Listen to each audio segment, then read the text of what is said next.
Hey, babe, we're recording. All right, we're recording. Are you ready? Cool. I'm ready. All right, ladies and gentlemen, welcome back to the Off Axis podcast. Today is, what's today? Thursday, May 27th. Quarantine is finally letting up. I'm here with Abby Walker, my co-host of the Off Axis podcast. She's distracted. Hi, sorry. Distracted. Gotta do the normal things. I'm Abby Walker. Hey, what's up? It's a nice day. I'm in Reno, Tahoe area. We're performing at the Grand Sierra Resort right now. Abby is back in Las Vegas. Abby, how has Las Vegas been treating you? It's been good. Honestly, I've been so busy, and the best thing about it is that so many people have been busy too. And there's been a lot of news of shows either opening up or shows having auditions. There's just been a lot of activity, which is amazing. Like looking up for Vegas. I'm so excited. Yeah, it's exciting. There's been lots of shows coming back. I've been booking a lot of shows lately, and even just being on stage for the last few weeks has just felt surreal because it's been so long. Like I totally forgot that I even was a performer. That like coming back to it. And you're smiling. Yeah, it's like that's new. I've been struggling to stay in really good shape because like I like to lift weights and stuff, but I don't like to do any kind of cardio. And doing shows is like the only cardio for me. So like as soon as the show started, like I slimmed down real quick and I was like, oh, forgot how easy it was to stay in shape when you like have to do strenuous activities like multiple times a day. So for me, that was like the one thing where I was like, oh yeah, I forgot what it was like to be like a full-time athlete again. And you guys booked recently, right? Say that again? You guys booked some stuff lately? Yeah, we just had a really big gig on Saturday, and it was amazing. It was also Preston's birthday, so it was the client's birthday and his birthday, double celebration. We had the most performers hired in that we've had to date, so it's really fun. It's super exciting for us to have our little company starting to branch out, and we're loving it. You know, we're taking it in stride. Nice. I was being on stage. Like, I know you were saying that it's amazing, but I need more. I'm living vicariously through you. Yeah, so we have a 2,200 person theater that we're performing in, which is gigantic. It's actually one of the biggest theaters in the country. It's called the Grand Sierra Resort, the Grand Theater. It's the biggest stage on the West Coast. There's an actual full-size airplane, like a 747, parked on the stage that comes out at the end of the show, which is really cool. It's like, what? Why? Where'd the airplane come from? How is that even like? I don't know. It doesn't make any sense. Yeah, that's dope. It's so cool, and so it's part of the storyline, of course.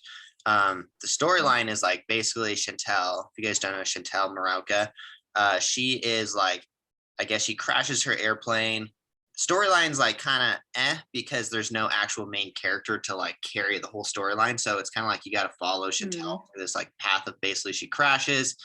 She basically is in like a dreamland kind of, and there's all these crazy things happening. And then at the end, like basically she flies off in a jet. I don't know, but it's pretty cool.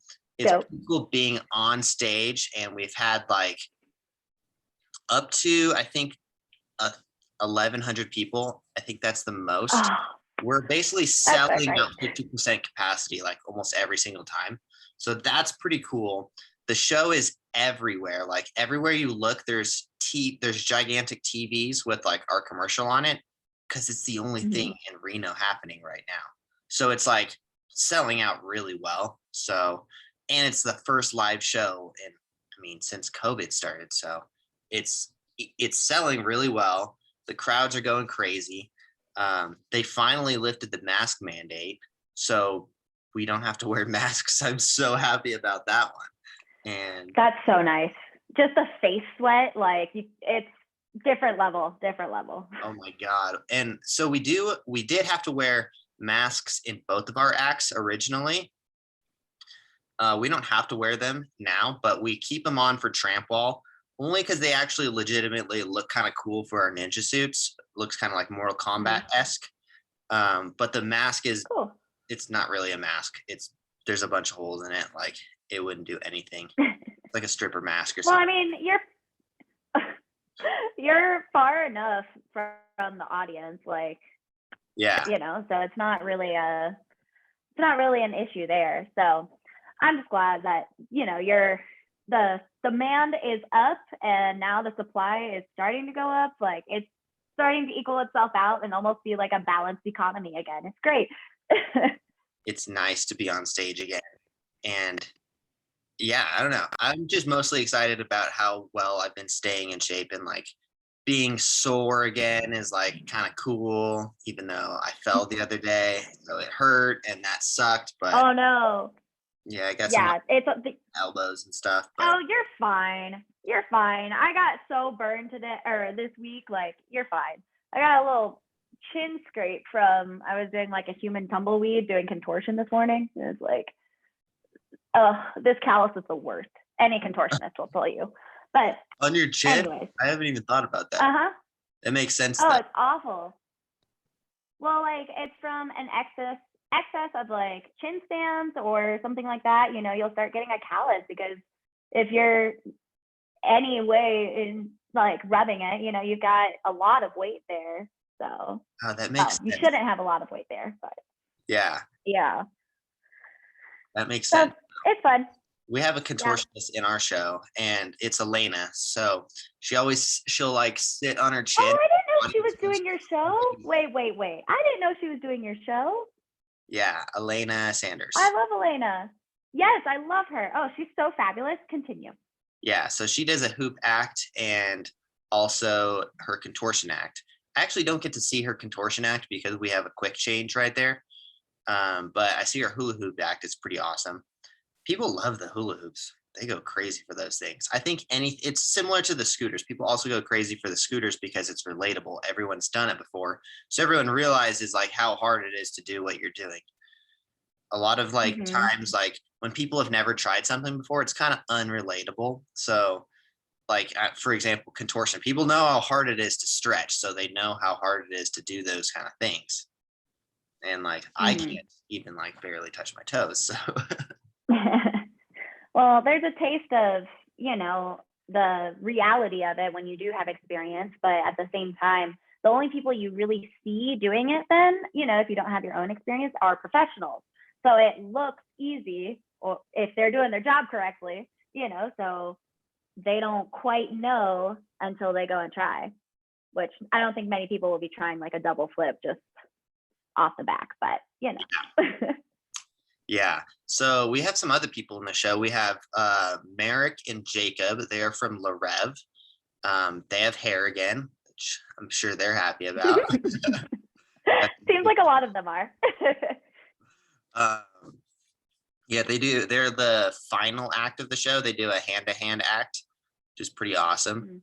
What else do we have? We have Kelly doing her laser act, which is like she manipulates lasers and stuff and does like this whole dance choreographed laser act. It's like you have to see it because it looks really crazy. I've seen similar ones where they have like mirrors on their hands and it's like I'm sorry. I don't know what it means. I didn't say it. I don't know. It's still really cool. I mean, unless you go and see it, you will have no idea what you're talking about, unless you see it somewhere else. Yeah. So, I'm still confused. She's holding lasers, but like I know she's holding lasers, but there's like other stuff she's doing. Yeah. It's really crazy how choreographed it is though.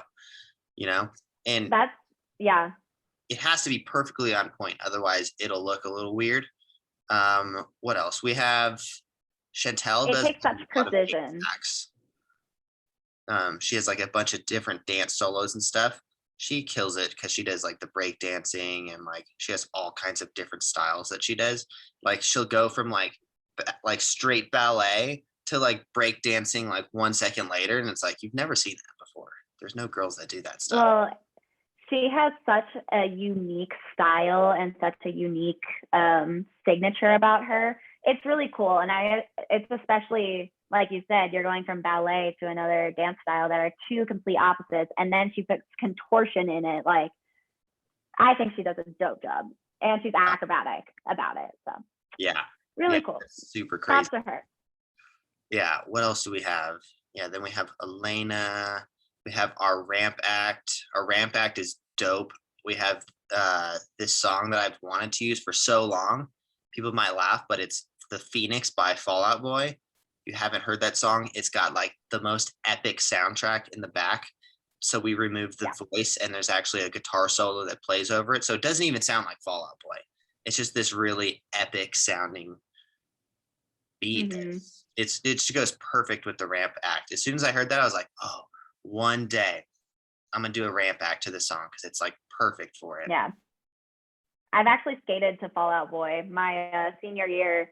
Like the last piece of our song was My Songs Know What You Did in the Dark. Yeah. And it was like so dope. I mean, we won nationals, so something worked, but like it was so cool. Yeah, so The Phoenix is actually the song that comes before My Songs Know What You Did in the Dark on their album. Oh, I didn't know that. That's cool. Yeah, it like leads into that song actually. Also, we have Dave doing his sear wheel, which is always badass. And we have our tramp wall act. It's a pretty good show. It's actually a really good show, to say the least. And then we have Dario. If you guys don't know who Dario is a Mexican circus artist who does everything. He's been in the circus for like 50 years, and he's so good at juggling and like cube spinning and all kinds of stuff. It's really epic. Frick. That sounds like an amazing show. Yeah, it's always crazy when you have those artists who've been in circus for like 40 years because they have like perfect stage performance and like they've just been doing it so long. They're like, oh yeah, juggle, I could do like this and that. And like there's like they have like 10. Did you say 4 or 40? 40. Oh, I thought you said 4. I was like, wait a second. Okay, continue. I want to say he's probably like 50-ish, and he's been in the circus his entire life. So he's like got everything. Yeah. You know, he's like perfect on stage and everything. So traditional circus families are really, really amazing. Like my first contortion teacher was a traditional circus artist, and she'd been like performing since she was 7. And that technique is just so cool, and that culture can be very cool. There's a respect and a dignity about it that's very regal almost, I think. Regal yet circus. So yeah, I love it. So do you guys have any shows coming up? No, not yet. We have a lot of projects in the works right now, so we're kind of hunkering down on the R&D, and we do have a couple of possible insights happening, but we'll see on that one. Hopefully we'll be able to start releasing a little bit more later in the summer. Yeah. So for those of you who are listening, we have David Matz coming on in about 10 minutes or so, and then we have Natalie Rhae, I think that's how you say her last name, coming on at that's right. 40 at the end of the show. So we're going to be starting to do a different style of show for now, especially because I'm in Reno. We're going to be doing everything over Zoom, obviously, and we're going to be bringing on guests at different times during the show. So it's going to be more of an interview-based podcast, and it's going to be not just one guest for the entirety of the show, but it's going to be a few different people coming on. So if you guys want to be on the show, or if you guys know of anyone who wants to be on the show, or that you want to come on the show, comment that down below or direct message us on Instagram, and we will get them on the show. So I think it's going to be a more fun way of having a podcast, and it'll keep it more entertaining. Yeah. It'll definitely be fun though, for sure. And trying to put out as much information for all the circus artists out there, anyone who's like a new circus artist, or maybe you're just listening for funsies, just trying to give everyone out for funsies as much free information and help everyone out as much as possible, whether it's like upcoming auditions or jobs that are opening up and all that stuff. We do have what Absinthe has in audition. Speaking of, you guys are listening to this, Absinthe is auditioning right now, and I believe your audition reels have to be turned in by June 1st, which means you have 3 days. So Well, I think it's an in-person in June 3rd. And it's also, they're auditioning for a dynamic act, a non-aerial act, but a dynamic act. So like a duo, trio. Also, I mean, a solo is fine too, but just, you'll have to go check. They posted about it. Go look at them. Listen enough for us, and then need the real details to go. Yeah, so Spiegel World puts on Absinthe. And for those of you who don't know what that is, Absinthe is one of my favorite shows. It's in a very small circus tent at, which hotel is it at? Caesar's Palace. Caesar's Palace. It's at Caesar's Palace. It's hilarious. It's definitely an adult rated show. They get very, very rated R, to say the least, in some of the comedy. But the show is phenomenal. It's like a low budget show, which I personally like those shows more because they don't focus on all of the like effects and all that kind of stuff. I don't shows are it's a cabaret style. Yeah. So, it's very direct, but like it still is amazing. And the atmosphere too, since you're so close to the act, you can really appreciate the difficulty and the like muscles too. Like, I hate to say that, but wow, circus artists are amazing. Like, their bodies are crazy. Yeah. Anyways, yeah. But what you were saying, like, I really do like the direct cabaret feel because it is, it's all about the artist. Nothing gets lost in the crazy lights or, those kind of effects that can be taken away from some of the performance. Yeah. Yeah, I don't like when the shows get watered down by all the crazy effects because Cirque du Soleil is like, look at what we can afford. What the shows, look what we can afford. Yes, but they also do amazing things. Yeah, but that's why I'm a big fan of the Absinthe show. That show's awesome. What else? Is there any other auditions or anything coming up? Is there anything happening at Circus Center? Just the Circus Center is where Absinthe is auditioning. And I'm not sure of any other in-person auditions. There are, Atomic Saloon opened in May, I believe. And what else?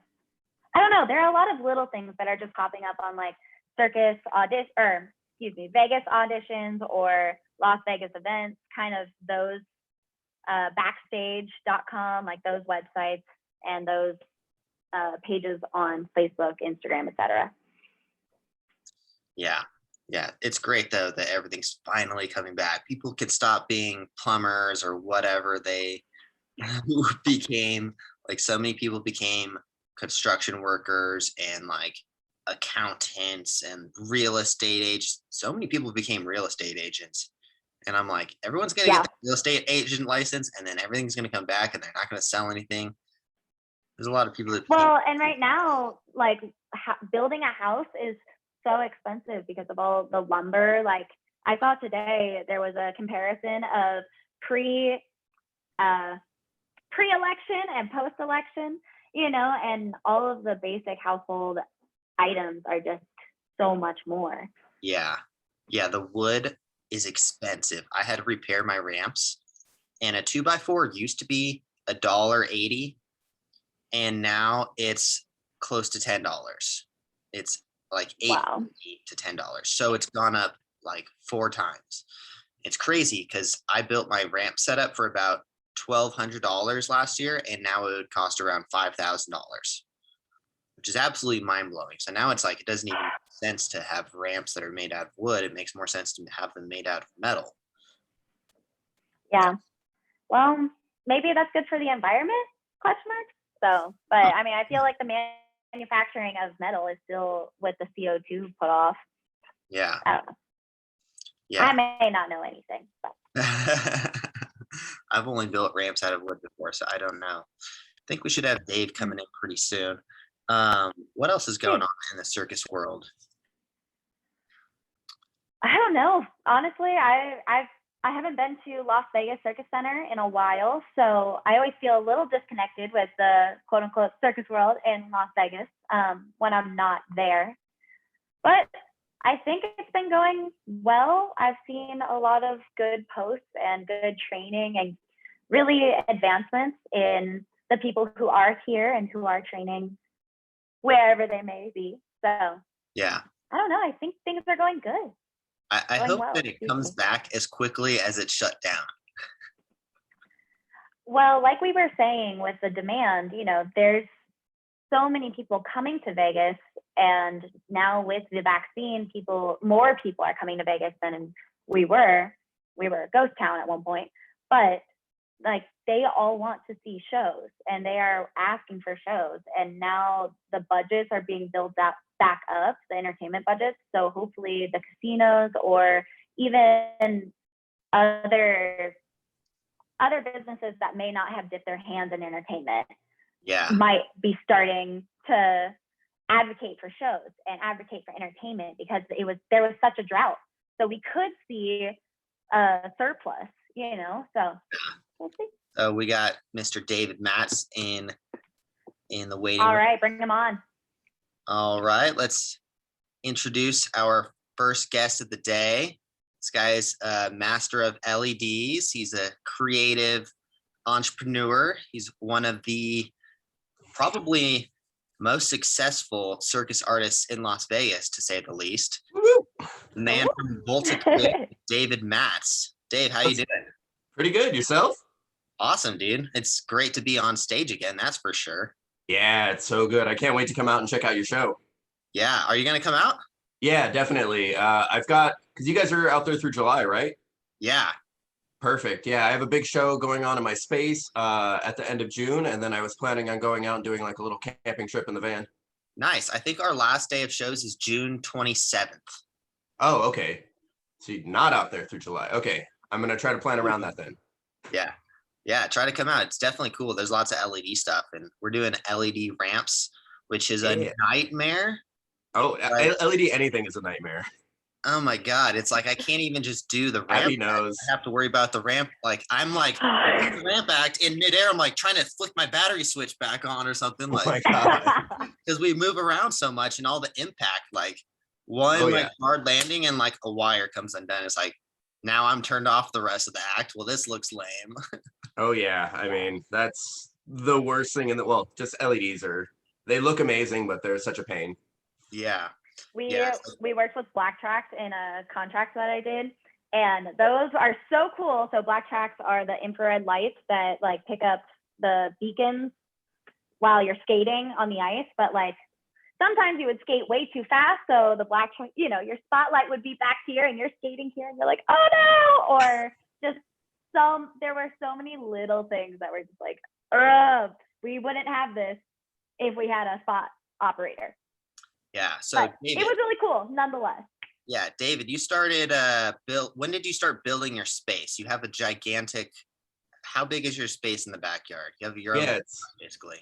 It's 4,400 square feet, so it's 55 wide by 80 deep, and then 25-foot ceilings. We started it at the beginning of quarantine. I mean, I've been planning it for about 4 or 5 years, and I had to fight with the city to get the permits and everything. And the foundation got poured at the perfect time when everybody was out of work and just kind of gave us all something to do, gave us a little purpose, and we built it in about 6 weeks. So it finished a year ago, 3 weeks ago. Damn, 6 weeks. That's crazy. Congrats. Yeah, 6 weeks of all day, every day, because we were woefully underprepared for this. Everybody had a little bit of build experience, but it's a massive warehouse. Like we just had to figure it out, and the concrete guy messed up some stuff, and it was a whole debacle. Yeah, you mean it didn't turn out perfect first try? No, I don't know. Like everything else does in like entrepreneurship. I don't know why this didn't. Nothing can go right first try ever. Ever. Yeah, especially when it's construction stuff and no one's really like a professional like contractor, really, right? Yeah, and just kind of figuring it out on the job. We'd be struggling with stuff, and then like YouTubing and like, oh wait, this is how we're supposed to put this together. Like a giant warehouse on YouTube. No, literally, we would search like how to put walls up on a big like it was crazy. I can't believe that there's YouTube stuff for that. Right? enough people had done like barn raisings and whatnot that was like similar enough that we were able to like pull from different YouTube channels. So YouTube has everything. It's true. It does have The information is out there. Yeah, it's free. It's out there. Just you need to find it.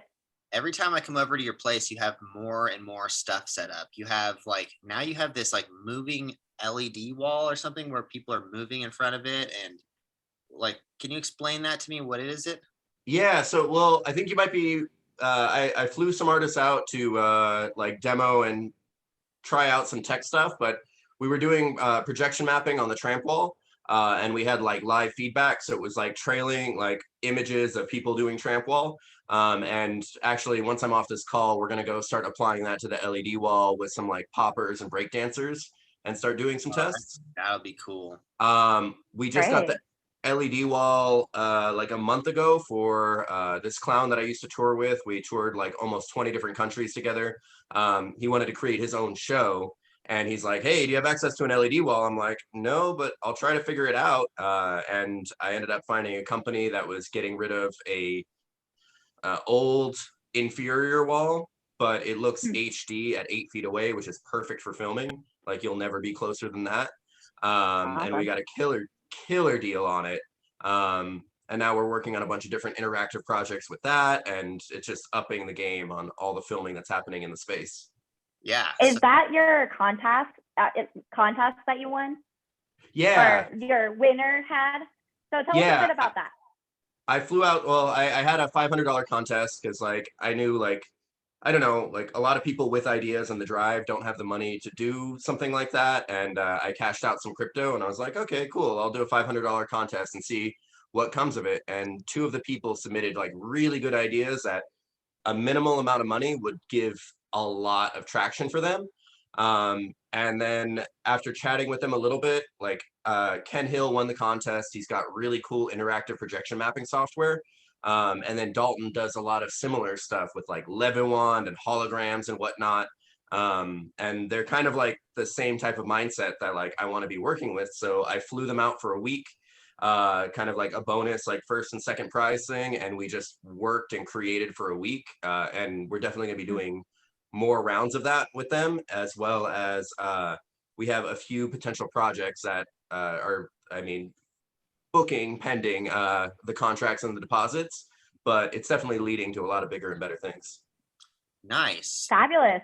You're living the dream. That sounds amazing. Just being able to dedicate 1 week to help 2 people realize their dreams. That's amazing. Well, and it was awesome too, because we're all like tech minded, but like we come from very different backgrounds. So like getting all of us in the same room and being like, oh, these 2 like intermingle really well. This technology is really good for this, but we'll be able to place this into a show in this way. Like it was really inspiring and fun.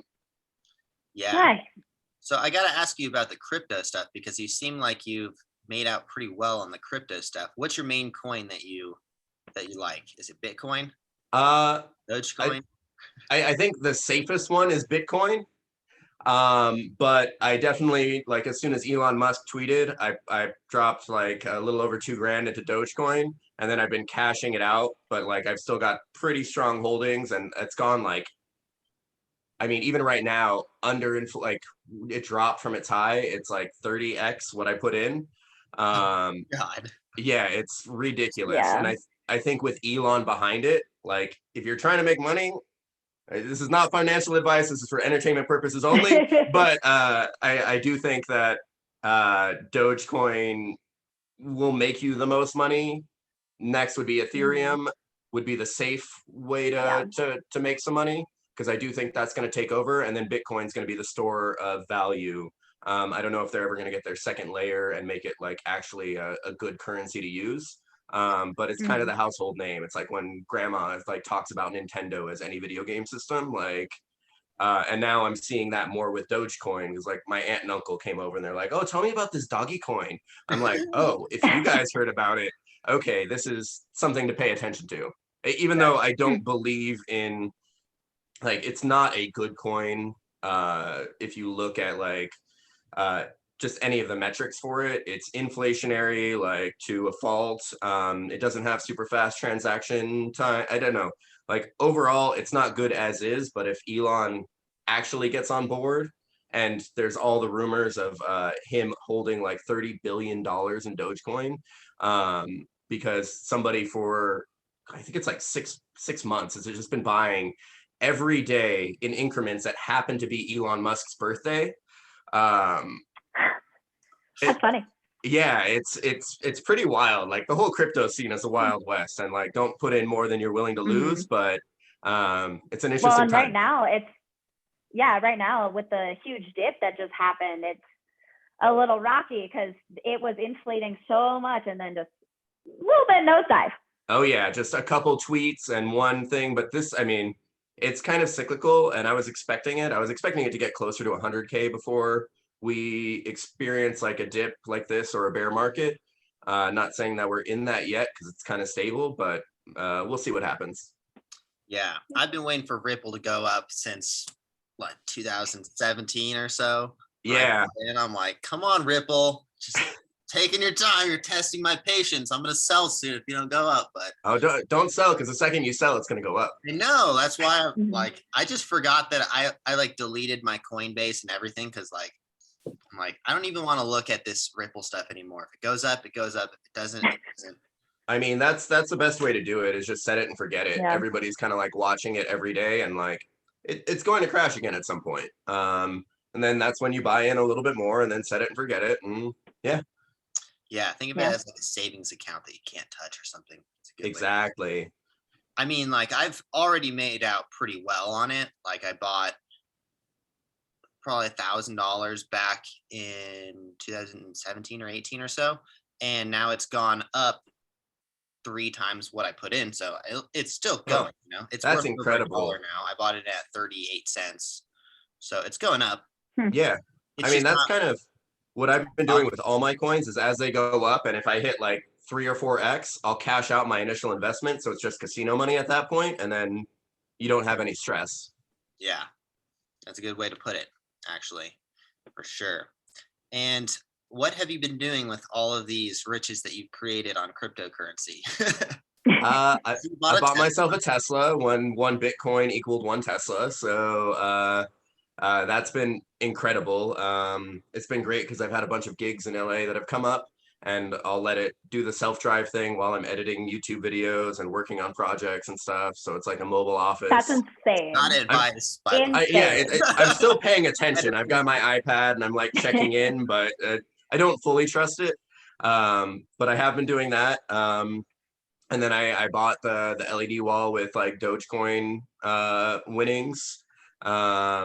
And then that's been it. I've been sitting on everything else. I cashed out a bit, so I've got a cushion to create a few things, a few projects that I want to create. Yeah. Nice. Yeah. Do you have shows coming up, like any outside gigs that aren't in your own space? Yeah, I've definitely got a bunch of them. I'm waiting on a contract for a huge one with 10 LED performers in Florida for an MLM.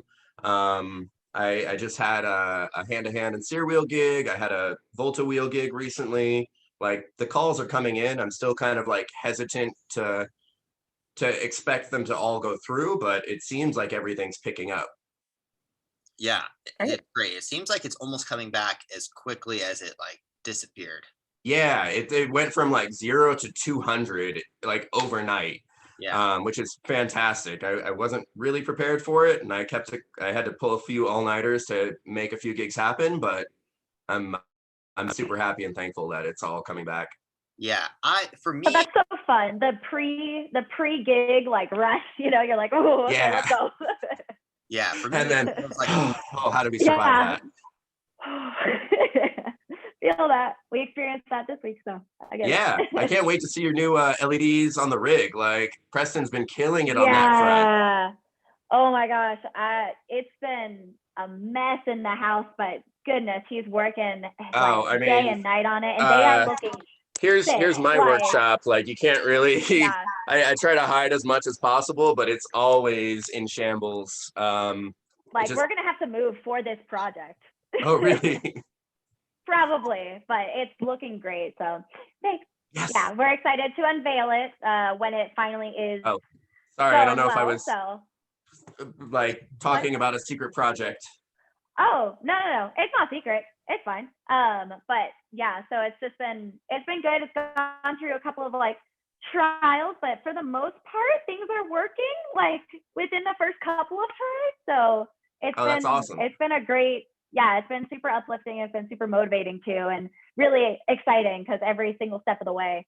So it's a little bit like the dream is coming to fruition. So. Yeah, and it seems like you guys have been killing it with all the mansion parties and all of that stuff lately. They're so fun. Yeah. Such a fun clientele too, and like all these amazing venues that we get to play are just of your dreams. They're gorgeous. Nice. Well, you guys have to come by the Dream Factory sometime soon and do something. We would love to. I mean, we've been meaning to hang out with you, but actually, we should go to Tanner's show. Let us know when you're going because we've been wanting to get out there. Yeah, I'm kind of trying to figure out when I can go because also if you guys are in town, there's a big like secret unveiling that we're working on with a buddy who's been creating a 10-minute like super secret act, but he's gonna have a bunch of like heavy hitters from like Cirque to Dragon and whatnot coming in as investors potentially. So can't say anything more than that, but it's happening at the end of June. Yes. And okay, great. Yeah. Yeah. And if you guys ever run into a restroom trailer, I know that's kind of an odd request, but I'm on the lookout to buy a restroom trailer for the space. You got it. Oh, all right. Tanner's got Yeah, his we'll keep gears our eyes turning. I open. think he might have. My dad's a plumber, so I think I can maybe work out a restroom trailer maybe. That would be awesome. Yeah, if not, I've got my eye on one that's in my hometown of Lancaster. I might go pick up for, it's like 10 grand. But that'll kind of There complete aren't it. any on auction? No, I haven't found any. I found some that are like standalone, like restrooms that you put in, but then you have to plumb them and do all this other stuff. And I'm not gonna have time for it before the gig. And I'm also hopefully debuting a secret project of mine that I've been working on for a while at this as well. Great. Yeah. Man, that space Congratulations. is really like a real space, you know? How long till the house just disappears and you're like, let's just put in more stuff. I think I'm good with it for now. And then if it keeps growing like it is, I mean, eventually we might make a secondary one was like kind of the big plan. Either in LA or buy an actual warehouse somewhere else that's a bit bigger. But like for now, it's fitting all the needs. And we've got it set up like a studio and then have storage on the sides and just compartmentalizing it because it's bigger than we need for most shoots. But we have like Marley floor that we put down, the black curtains, the LED wall, and we're working on getting more professional lighting now. Nice. I'm sure permitting that in LA would be fun. Oh my God, no. Well, I had a friend that did it. Then that was the inspiration for building this. He had something about a quarter the size in his backyard. And that was where I did a lot of my training and creation in LA. So shout out to Jack and Jerry, JJ's Gym, for kind of supporting the community out there and giving the inspiration to build a Dream Factory. Nice. So far, Fabulous. It's been a good experience with your Dream Factory. It's been fantastic. Like, I mean, minus the permitting and the build. But now that we get to like create and do whatever we want in there without having to worry about like a $5,000 like renting a warehouse per month, just Expense, like right. hanging over our head. So we're like, oh well, we need to make the money for the month, so we're going to take this like corporate client over supporting an artist that needs to shoot a demo reel to get a gig booked. So yeah. Mm-hmm. Man, so it is available to rent. So yeah, just putting that out there, it's available to rent, right? And for like, what do you rent it out for? Typically. It's such a broad range. It's pay what you can for artists, so we're not going to turn you down if you need the space for a couple hours for $20, but like everything goes back into it towards lighting or air conditioning or whatever. And yeah, just shoot me a message and we'll figure something out. Nice. I wish I had a space like that. Like my space has the sun baking on all my equipment, so everything is disintegrating beneath my eyes. Oh no, all the investments. The biggest sun. Yeah. Any of it was investments. It's mostly people just giving it to me, and I'm like, oh, look at all these pads I have. Wow, that's amazing. Pads. Yeah. And those are so expensive too. That's so nice that you just got given them. But the trampolines and the walls and all that stuff were investments. I mean, they're Yeah. assets of yours. Like, Yeah. Well, I brought them all to Reno because I was like, well, at least they'll be staying out of the sun. yeah, that's super smart. I was gonna ask about that. Yeah. Yeah, we have the trampoline with us now at least. But hey Dave, I'm gonna let you go. Thanks for coming on. We have Yeah. Natalie coming on next. Awesome. So Dave, everyone can find you at Dave's Dream Factory, correct? David's Dream Factory. Yeah. David's Dream Factory. Awesome. Thanks for coming on, dude. Yeah. Thanks for having me. Hopefully, I'll see you in Reno soon. All right, come through. All right. Bye. Take care. Enjoy the show. See you soon, Abby. Bye.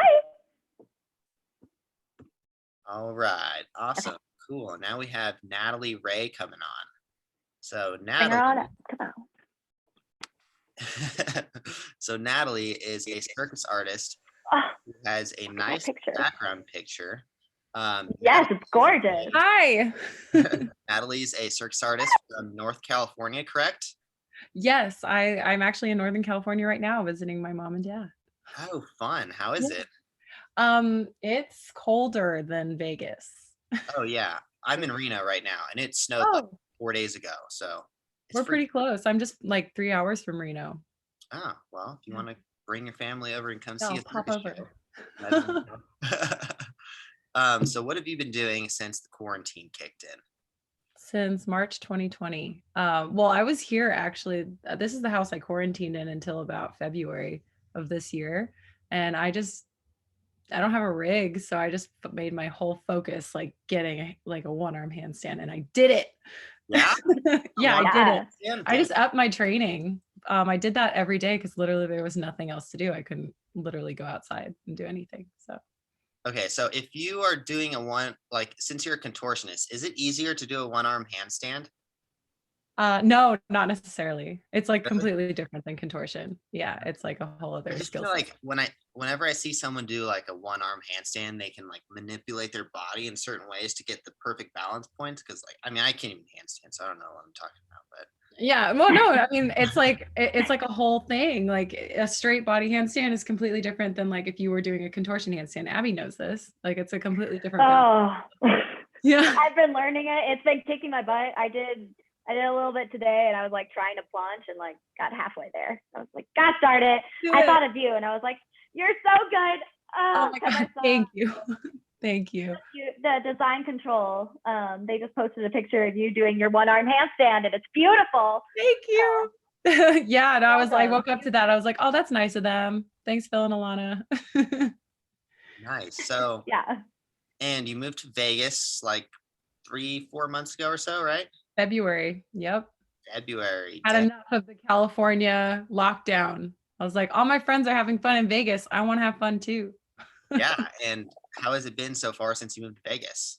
It's been great. I just feel like being around people who are like-minded, around the same age, even not the same age, but just in the same industry, we're all doing nothing together. And it's kind of really motivating. Yeah. Just to like be around is. people who feel the same way I did the entire quarantine, because I was with my parents and a few other people who aren't in the industry. And it was just kind of like, am I going crazy? And then the second I went to Vegas last November, I was like, oh no, I'm not crazy. I just need to move here and feel normal again. So it's Yeah. been refreshing to say the least. Yeah, Vegas is awesome because it's like it's so small and there's so many performers in this area. Like in California, there's not equally as many people, but there's so many people in between. So it's just so watered down compared to Vegas. It seems like it's just a really tight group of people. And it's like the perfect environment for someone who wants to be in entertainment or anything of circus related. Yeah, it's the best place to be at this point, I think, in the world, because it's Mhm. open. Anywhere else is still really closed or has a lot of restrictions, or like I know that Canada's in another lockdown, and that's like the next circus hub I would have thought about. We're like Right. opening everything up and mask restrictions are going away, and they're like doing the opposite. It's kind of weird. Yeah, I don't know, it probably has something to do with like the US allocating the vaccine and maybe keeping it from other people, but who knows? Maybe they don't have as much vaccines or something like that. I don't know. I could see that. US is like, no, we're taking all the vaccines. Right. Yeah. I'm like, that's good, but also not good. Like for anyways, Right. politics. Yeah. We need global economy as well, but that's okay. Yeah, sure. Yeah. I got sick the other day and I was like, COVID. And I got a test and it wasn't COVID. It was strep throat. Oh, yum. I was like so relieved to hear that I had strep throat. I was like, Oh my God. yes, it's strep That's so throat. contagious still though. But Yeah. it's not COVID. It doesn't make Preston at the very beginning of COVID, like we were all on quarantine, things had just started opening up, and he started getting sick, and we were like, oh no. So we went to the Minute Clinic, and like it was strep too, actually. But him and the nurse celebrated. It's not COVID. Like, Oh my God. so funny. Crazy. Natalie, you do horseback riding, correct? And tricks. I did. Yeah, I was in a show in 2016, so a minute ago, and then I just kind of started getting back into it. My friend Alina Stasic, who is in Cavalia, she lives in Vegas until next month, and then she's moving back to Florida. But she has a draft horse that can take newbies bareback riding, and so I did trick riding with her and a little bit of bareback riding, and then on the show I did contortion on a bareback pad. So yeah. Wow. Fun. Wow. That's a lot. Okay, long did it how take did you to get into sorry, this? Tanner first. Sorry. Okay. How long did it take you to get into the trick riding? Well, so because I had the experience on the horse in like 2016, and I've ridden him quite a lot during that time. It didn't take too long. I mean, I'm still a super beginner, but I know how to be comfortable on a horse since the age of like 5. I did a lot of horseback riding then, and I was trying out some vaulting, which is like gymnastics on horseback. So to be comfortable at a canter was pretty okay for me. It's still kind of really like jolting, and you really got to hang on. But the simple tricks that I learned, I probably picked it up in a week, like Yeah. just kind of being able to Wow. get in and out of things. But I'm still like not as fluid as Alina is. She's amazing. Wow. Okay. Mhm. And do you have to be at a canter or a gallop to do that? Because I feel like a trot would be like like just very Right. bouncy. Exactly. So the faster the horse is going, the easier actually it is to like get your timing, because it's just quicker. Mhm. The more slower they're going, the more kind of side to side they're going as well. So like at a Right. walk, it's like very clunky, but obviously not as dangerous. It's just you have to learn how to balance more. At a trot, you're Mhm. going, but like it's still not as smooth as if they were just at a canter or a gallop. So it's just how comfortable you are. And sometimes we do, I think my friend calls it like dry saddle, where they're just stood, and then you're just like going through the motions, trying to get like your body used to grabbing the saddle in certain Okay. places, getting your body in position ready. And it's a lot of like not intuitive ways you need to stand on the horse. You have to like lock your feet in the saddle and like push your hips forward, which makes you feel like you're going to go Huh. over. When they're at a gallop, like it's Right. pulling you back anyway, so you really have to go forward. So yeah, there's a lot of like hip movements and positions that you need to get used to. And then we started at a walk, and then at a trot, and actually at a canter it's actually easier, but it's scarier because you're going really fast. Right. Yeah. Right.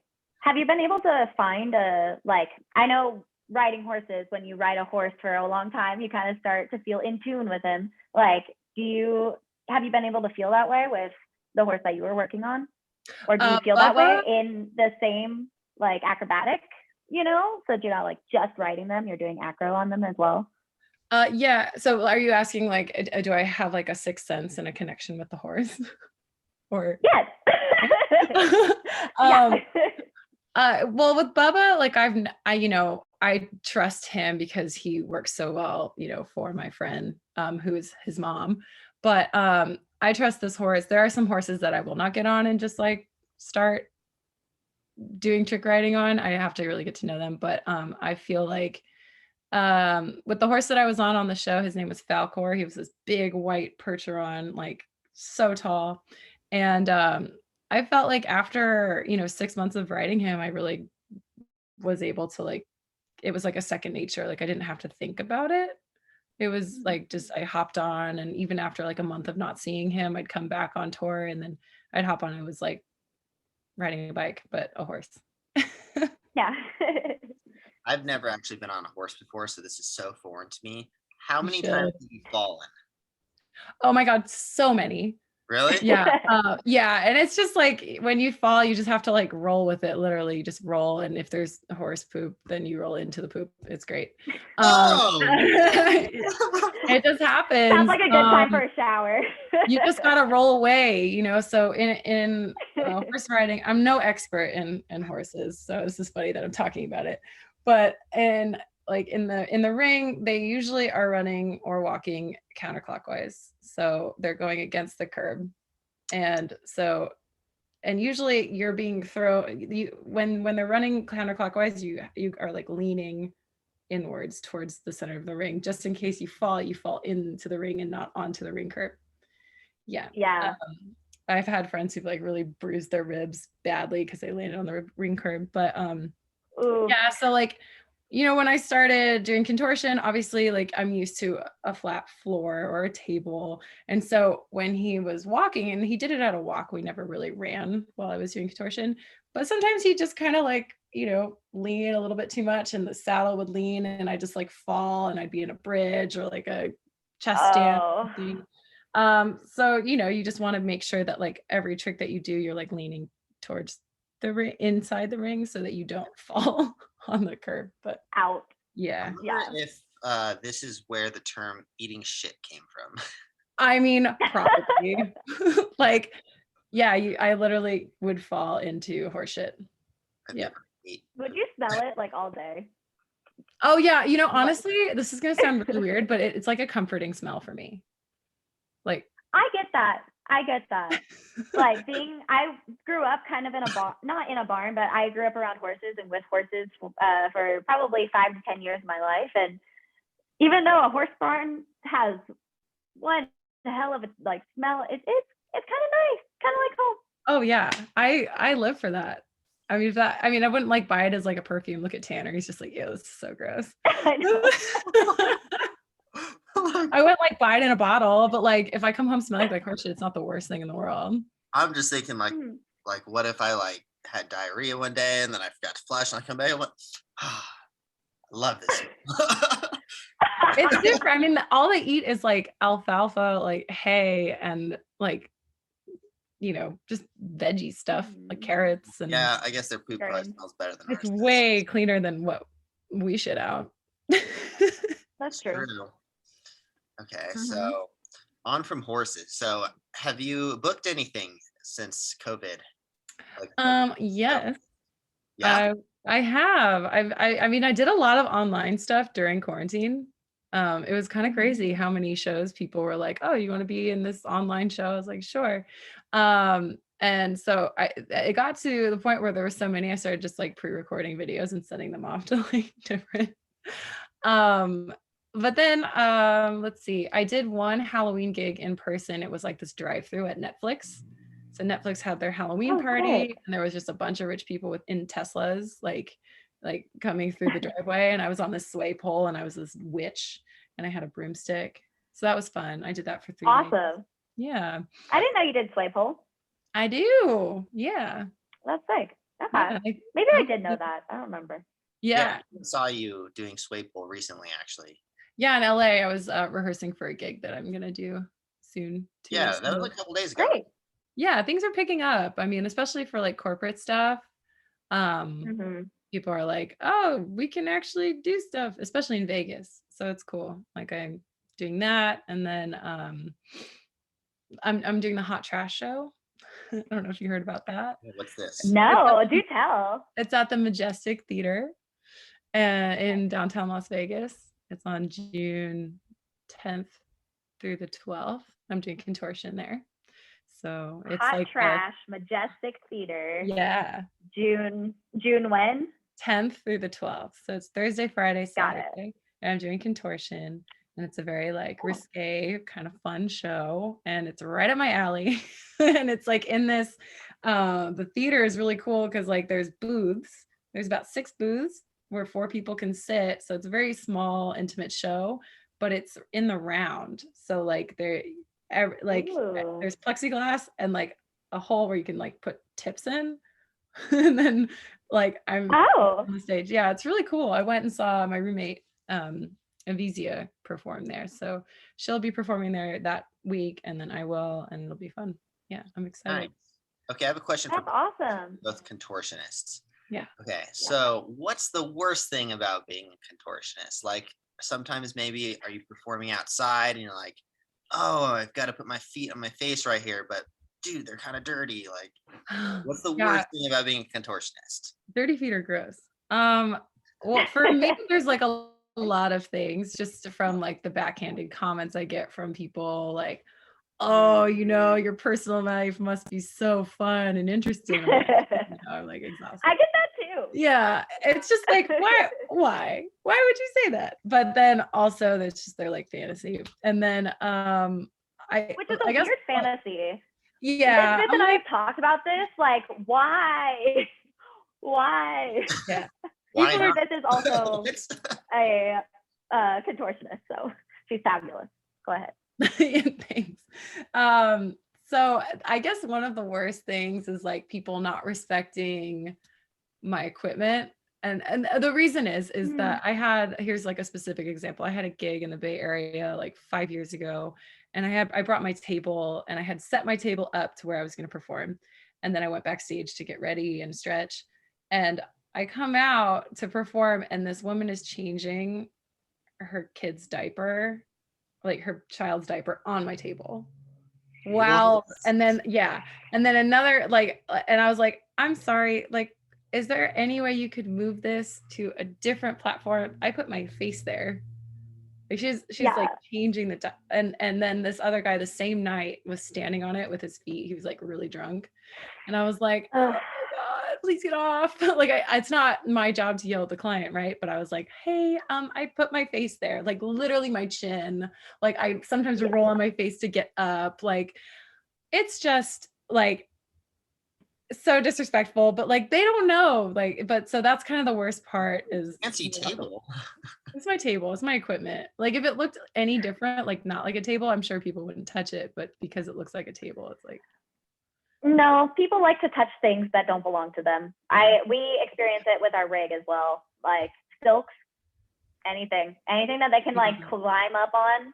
Like people just don't understand that that's not yours. Don't touch it. Yeah. So that's another thing. And then also just people not respecting how much time it takes us to warm up.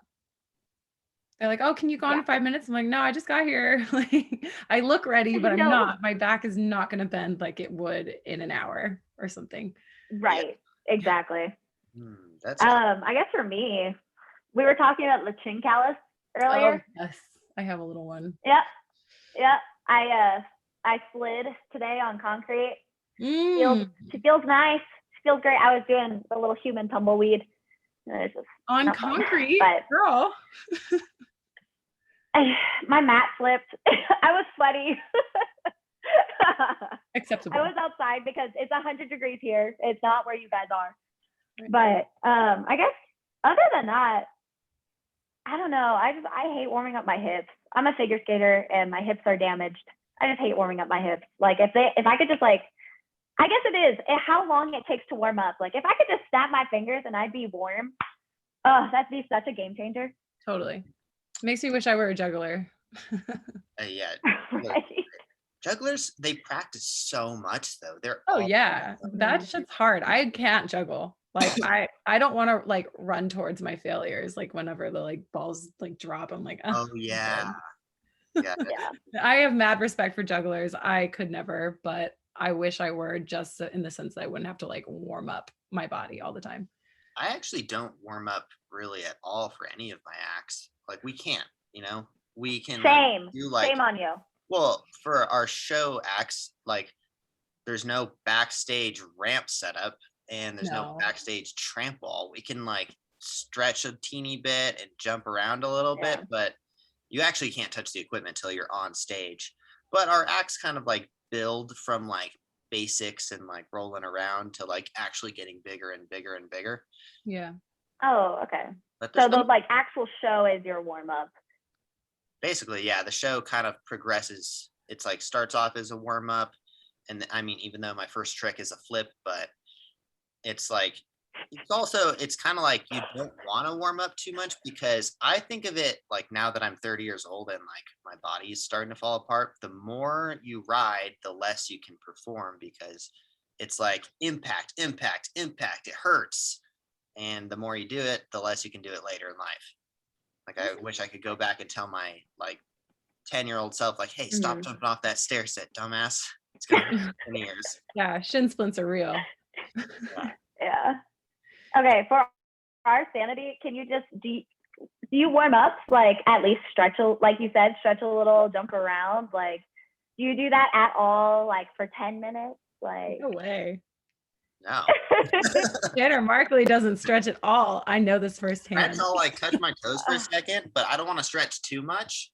I will do like 3 pull-ups right before the trampoline act starts, just to make sure my back is like loose and decompressed. And That doesn't make it any only takes 3 no pull-ups. movement at all. 3 pull-ups would tighten my diet. back, yo. Well, yeah. Well, I do that, and then I'll do these where I like hang down and I do like neck curls and stuff to make sure I don't like, Okay, good. neck out. 'Cause Okay. that happened last Yeah, year. no whiplash. Yeah. On trampoline, if you land incorrect on something, just like one little turn and your neck is out for like 2 weeks. I can't imagine. Oh, But there's no. Ew. I mean, I would love to warm up. Trust me. I wish there was a backstage tramp wall or a backstage ramp setup where we could warm up, because I would definitely use some laps. But you don't warm up your tricks for sure. They're too dangerous. You can warm up on your bed. Yeah. You can just like, jump and like put your feet on the headboard and jump. Tramp wall is much more there you like go. warm up in tramp wall. If there was a backstage tramp wall, but the ramps, you can't really like warm up a flip, because it's like, it's too risky, Right. in my opinion, especially Yeah. when you don't have adrenaline. Like, doing those tricks without adrenaline, it's more like Huh. daredevilish than it is like circus performer, Right. No, for sure. High They're risk. completely different things. Yeah. it's Like, which respect in its own way, that's adrenaline. I get shaky with adrenaline. I can only imagine like being able to flip and really do your big tricks. So kudos to you and all the people that you're working with, and all the like extreme, like Russian swing, all those people. That's crazy, man. Yeah, No. I actually fell for the first time in like years on Sunday the other day, and Wow. it's like you're falling from like 10 feet in the air, and you don't expect it until you land. And you're like, oh, my foot was a little bit off. Here comes the ground. And this was on the ramps or on? Yeah, it was on the ramps, and there's like certain ways to fall. Like, but when you're jumping over the whole jump, you're like 10 feet above the ground, so it's like you just hit the floor. You can't really prepare for it. Right. It's when you Oh, cool. when you can prepare for it, it's not that bad, but it's when you like least expect it on a trick that you've done a million times, and then it's like, oh, here's the ground. God, was it on Yeah. stage like during a performance? Yeah, it was like my biggest trick of the performance. It's something that I've Oh. done probably 5,000 times. I think I can count on I think I've only fallen on it twice ever, and I fell on it the other day. And it's Damn. just because I jumped a little bit too far, so I kind of missed the landing. Yeah. It wasn't that bad though. I just got like It keeps you humble, if Yeah. anything. my back was tweaked a little bit, but fortunately I fell on Sunday, and we had Monday, Tuesday, Wednesday to recover. Oh, cool. Oh, lucky. Well, good thing, I guess. Yeah. Silver But lining. Natalie, thanks for coming on. We're gonna wrap up the podcast right Yeah. here. Cool. Well, thank you yeah. for having me. How can everyone Yeah, thank you so find much. and hire you if they want to? Yeah. How can they find you? Is it How can they find me? Yeah. Oh, sorry. I use Instagram like a good little millennial. Ooh, And I have a TikTok. It's at Natalie_Rhae, RHAE. So awesome. those are 2 places. AE or EA? AE. Yeah, it's different. Okay. I've been spelling it wrong. Uh-oh. Oh, yeah, no, RHAE. Yeah. Okay. Yeah. Cool. Well, thank you so much for having me. Yeah, thanks for coming on. Thank you. See you guys later. All right. Awesome. See ya. Bye. Bye. Have fun in NorCal. Awesome. Okay. Thanks for watching, guys. And that's going to wrap up today's video. For those of you who listened to the end, make sure you smash that thumbs up and subscribe if you haven't yet. This is a new YouTube channel. And also, if you're listening on Spotify and iTunes, make sure you hit that subscribe button as well and give us a nice 5-star rating. We're going to be back and we're going to be doing this every single week. So if you guys want to see different guests on, send them our way or give us their information and we will reach out to them and try to get them onto the podcast. Put them in the comments. Yeah, definitely. We want to have some interesting podcast guests on, entrepreneurs, business people, whatever it is, entertainment related. So thank you guys for coming on. I'm Tanner Markley. That's Abby Walker. And we will see you guys in the next one. Peace. Bye. All right. Cool.